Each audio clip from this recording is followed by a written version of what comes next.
আলহামদুলিল্লাহিল্লাযী ওয়াকাফা ওয়া সালামুন আলা ইবাদিল্লাযীনা ইসতাফা আম্মা বা'দু ফাআউযু বিল্লাহি মিনাশ শাইতানির রাজীম বিসমিল্লাহির রহমানির রহিম।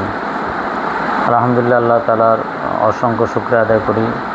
দেশে বিদেশে মাদ্রাসার যত মুহিব্বিন, সাহায্যকারী এবং হিতাকাঙ্ক্ষী আছেন, আপনারা সকলে অবগত আছেন যে বাংলাদেশে এখন গরমের তাপমাত্রা অনেক বেড়ে গেছে, যার কারণে গত বছর আপনাদের কাছে আমি আকুল আবেদন করছিলাম মাদ্রাসার জন্য একটা জেনারেটর কিনব।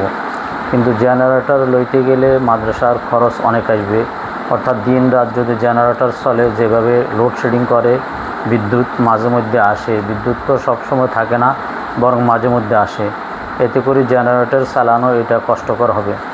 যার কারণে মাদ্রাসার যারা মুহিব্বিন, সাহায্যকারী আছেন, ওনাদের কাছে পরবর্তীতে আমরা আলোচনা করেছি, ওনারা সকলেই জেনারেটরের বিষয়ে নিষেধ করছেন।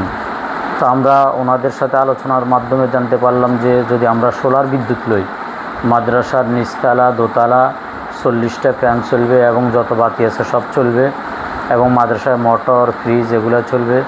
এতে 3 লক্ষ টাকা হলেই সোলার বিদ্যুৎ আমরা লাগাইতে পারি।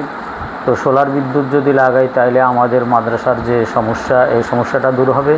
এবং এতে করে আরেকটা উপকার হলো আমাদের এটা, যে বিদ্যুৎ আমাদের দিনের বেলায় বিদ্যুৎ লাগবে না, শুধু সোলার থেকেই পরিপূর্ণভাবে চলবে, তাইলে আমাদের বিদ্যুৎও সাশ্রয় হবে।